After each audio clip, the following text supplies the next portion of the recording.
Selamat siang semuanya. Hari ini kita akan belajar tentang uji hipotesis untuk dua rata-rata dan dua proporsi. Pada materi yang sebelumnya kita sudah belajar untuk uji hipotesis pada satu rata-rata dan satu proporsi. Jadi sekarang kita lihat untuk dua rata-rata dan dua proporsi. Yang pertama untuk uji dua pihak. Ingat kembali bahwa uji dua pihak berarti distribusi yang kita gunakan ya mempunyai dua daerah kritis, yaitu di sisi kiri dan di sisi kanan, gitu ya. Nah, jadi misalkan terdapat dua populasi yang berdistribusi normal dengan masing-masing rata-rata dan standar deviasi populasinya adalah mu1, mu2 dan sigma 1, sigma 2. Kemudian diambil data ya, diambil data secara independen dari populasi pertama yang berukuran N1 dan dari populasi kedua yang berukuran N2. Sehingga dari sampel tersebut nanti diperoleh X1 bar dan standar deviasi sampel yaitu S1 dan X2 bar dan standar deviasi sampel yang kedua yaitu S2. Nah, akan diuji tentang rata-rata mu1 dan mu2. Pengujian hipotesis yang akan kita buat dalam hal ini adalah H0 mu1 sama dengan mu2. Karena kita ingin menguji apakah dua rata-rata dari populasi tersebut sama, begitu ya. Nah, kemudian hipotesis alternatif jika H0 ditolak adalah mu1 tidak sama dengan mu2. Untuk menguji kesamaan dua rata-rata, ya, terdapat beberapa kasus, ya. Yang pertama, jika nilai standar deviasi populasi 1 dan standar deviasi populasi 2 diketahui dan nilainya sama, ya, maka kita menentukan Z hitung dengan rumus seperti ini. Kemudian, jika diberikan taraf nyata alfa, maka kriteria pengujiannya yaitu berada di interval seperti ini, maka H0 diterima ya. Dan dalam hal lainnya H0 ditolak. Jadi, kalau kita lihat pada gambar distribusi kita di sini, maka ini adalah daerah penerimaan H0. Gitu ya. Dan kemudian pada kasus yang kedua, jika sigma 1 atau standar deviasi 1 dari populasi yang pertama sama dengan standar deviasi dari populasi kedua dan tidak diketahui nilai standar deviasinya, maka uji yang kita gunakan adalah uji T. Gitu ya. Selalu jika nilai standar deviasi tidak digunakan, maka kita menggunakan uji T. Nah, untuk perhitungan standar deviasinya, kita menggunakan rumus ini. Ya, jadi S kuadrat sama dengan N1 dikurang 1 dikali S1 kuadrat ditambah N2 dikurang 1 dikali S2 kuadrat dibagi N1 ditambah N2 dikurang 2. Dan kriteria pengujiannya, bila T berada pada interval ini, maka H0 diterima. Dan jika dalam hal lainnya, H0 ditolak. Kemudian, pada kasus yang ketiga, jika standar deviasi dari populasi yang pertama tidak sama dengan standar deviasi dari populasi yang kedua, dan kedua-duanya tidak diketahui, maka kita menggunakan rumus uji T aksen, ya, rumusnya ini, dan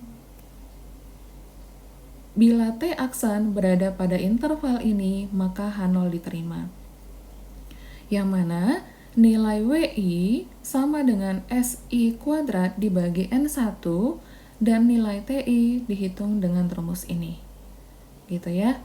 Jadi, jika nilai T hitung kita berada pada interval ini, maka H0 diterima dan dalam hal lainnya H0 ditolak. Nah, kemudian untuk observasi berpasangan, gitu ya. Kalau tadi dibedakan untuk nilai standar deviasi populasinya, sekarang untuk observasi berpasangan.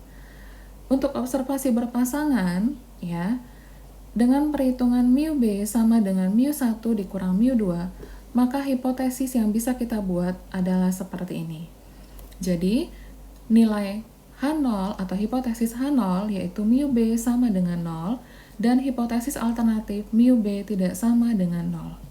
Yang mana perhitungan BI-nya ya untuk datanya XI dikurang YI ya. Kemudian nanti diperoleh B1, B2 sampai seterusnya BN, dan kita hitung nilai B rata-ratanya ya. Dan simpangan bakunya nanti kita buat sebagai SB. Sehingga untuk perhitungan uji T-nya dihitung dengan rumus seperti ini. Ya. Dan jika nilai yang kita hitung berada pada interval ini, maka nilai H0 diterima. Dan dalam hal lainnya, H0 ditolak. Gitu ya. Dan selalu ingat, pada saat kita menentukan nilai T-tabel, derajat kebebasan yang kita gunakan untuk kedua pihak adalah N1 ditambah N2 dikurang 2. Pada saat kita menggunakan uji satu pihak, derajat kebebasan kita adalah N dikurang 1. Gitu ya. Nah, di sini ada contoh 7. Ya, 2 macam makanan A dan B diberikan kepada ayam secara terpisah untuk jangka waktu tertentu. Ingin diketahui macam makanan yang mana yang lebih baik bagi ayam tersebut. Sampel acak yang terdiri atas 11 ayam diberi makanan A dan 10 ayam diberi makanan B. Nah, penambahan berat badan ayam dalam hitungan ons hasil percobaan diberikan sebagai berikut ini. Ya, atau pada tabel berikut ini. Nah, dalam taraf nyata alfa sama dengan 0,05, tentukan apakah kedua macam makanan itu sama baiknya atau tidak. Nah, di sini catatannya, data kita diasumsikan berdistribusi normal. Gitu ya. Jadi salah satu syaratnya di sini adalah data berdistribusi normal. Untuk pengujian apakah data berdistribusi normal atau tidak, nanti ada metode yang kita gunakan. Tapi dalam hal ini kita asumsikan data kita berdistribusi normal. Nah, jadi untuk penyelesaiannya, langkah pertama kita menentukan hipotesis. Jadi hipotesis yang kita buat H0 mu1 sama dengan mu2. Jadi rata-rata untuk berat badan ayam ya yang diberikan makanan A sama dengan berat badan ayam yang diberikan untuk makanan B ya. Kemudian uji statistik yang kita gunakan adalah uji T. Kenapa uji T? Karena nilai sigmanya tidak diketahui gitu ya. Kalau nilai sigma diketahui atau standar deviasi populasi diketahui, maka kita menggunakan uji Z. Nah, kemudian di sini kita lakukan uji dua pihak ya. Selalu ingat, jika kita melakukan uji dua pihak, maka uji yang kita gunakan adalah menggunakan tanda tidak sama dengan di sini ya. Ada hipotesis alternatifnya. Kemudian taraf nyata alfa 0,05, maka nilai T yang kita gunakan adalah 0,975,19. Ya, kenapa? Karena nilai 0,05 ini karena kita berada pada uji dua pihak, kita bagi dua. Ya, sehingga 1 dikurang 0,025 adalah 0,975. Kemudian derajat kebebasannya adalah N1 ditambah N2 dikurang 2. Jadi 11 ditambah 10 yaitu 21 dikurang 2 sama dengan 19. Ini untuk derajat kebebasan. Maka H0 diterima jika berada pada interval ini. Gitu ya. Kemudian dihitung rata-rata untuk masing-masing sampel. Jadi nilai pada ini ya, baris A, dihitung nilai rata-ratanya. Kemudian pada baris yang B ini dihitung juga nilai rata-ratanya. Ya, selanjutnya dicari nilai standar deviasi untuk A dan B. Ya, sehingga diperoleh hasilnya untuk standar deviasi untuk A adalah 0,1996 dan untuk B adalah 0,1112. Dan simpangan baku gabungannya diperoleh seperti ini. Ya, ini dari mana? Ini adalah rumus yang kita tentukan di sini. Gitu ya. Jadi, rumus ini yang kita gunakan.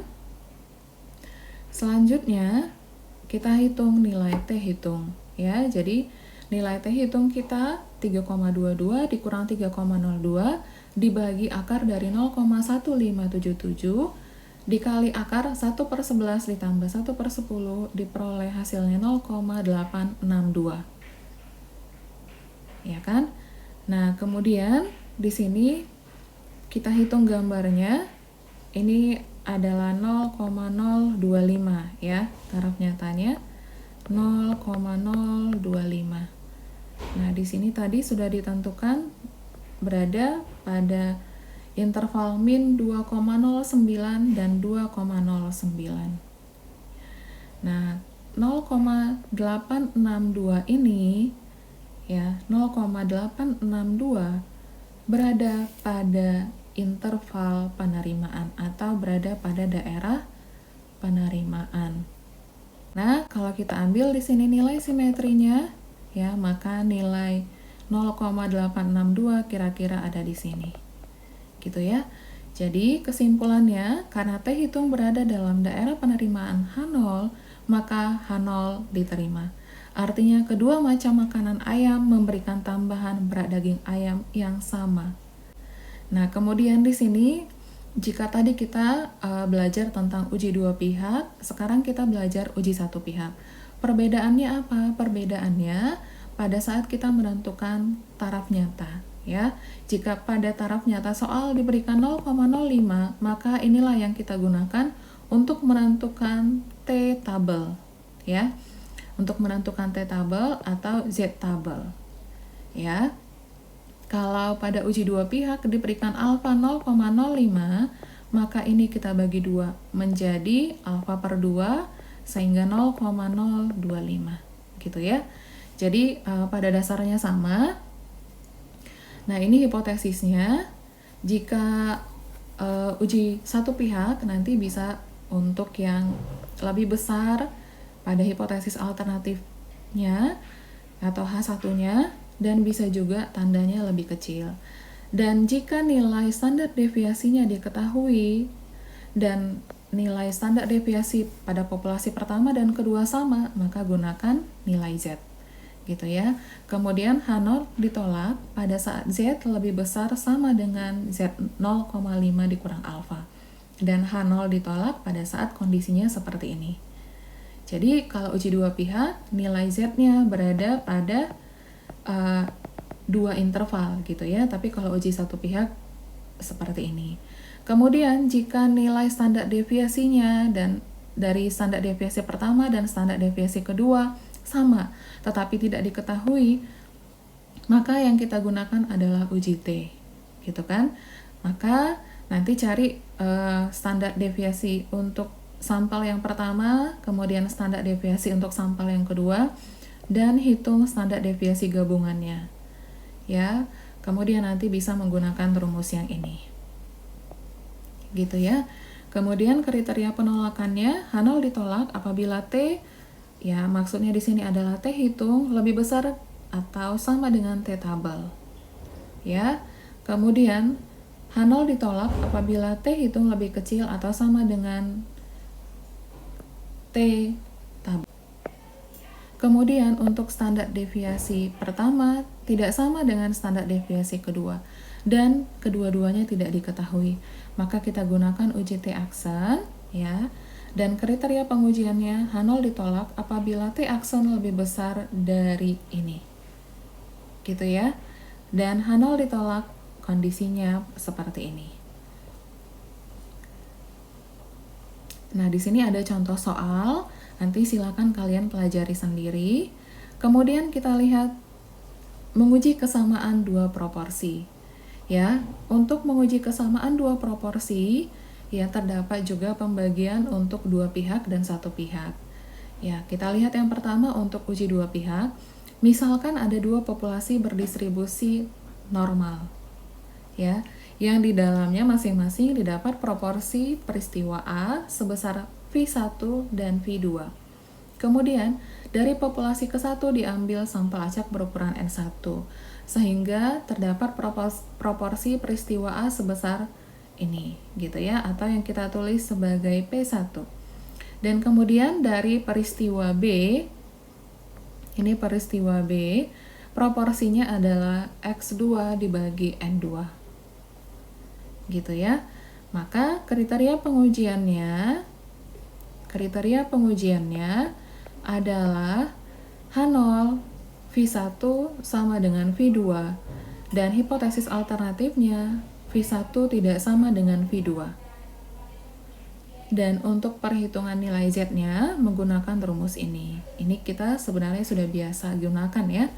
Jadi bisa juga dengan rumus P1 dikurang P2, kemudian akar dari P dikali Q 1 per N1 ditambah 1 per N2. Jadi dalam hal ini, P ini bisa menyatakan kejadian sukses, sedangkan Q-nya adalah 1 dikurang P. Gitu kan? Nah, ini sudah dijelaskan di sini. Kita lihat contohnya. Suatu penelitian dilakukan di daerah A terhadap 250 pemilih. Terdapat 150 pemilih akan memilih calon C. Di daerah B, penelitian dilakukan terhadap 300 pemilih dan 162 yang akan memilih C. Nah, dalam hal ini kita sudah bisa menghitung nilai P1. Nilai P1 kita adalah 150 dibagi 250. Kemudian nilai P2 kita adalah 162 dibagi 300. Gitu ya. Dengan taraf nyata alfa sama dengan 0,05, tentukan apakah ada perbedaan yang nyata mengenai pemilih calon C di antara kedua daerah tersebut. Nah, jadi penyelesaiannya di sini kita buat H0 P1 sama dengan P2, jadi proporsinya sama, dan hipotesis alternatifnya P1 tidak sama dengan P2. Kemudian uji statistik Z-nya, kemudian uji dua pihak, ya, selalu ingat kita gunakan ini. Kemudian taraf nyata untuk alfa 0,05, maka taraf nyata alfa 0,05 kita bagi 2. Ya kan, karena uji dua pihak. Maka ini adalah daerah penerimaan H0. Ya. Kemudian kita menentukan nilai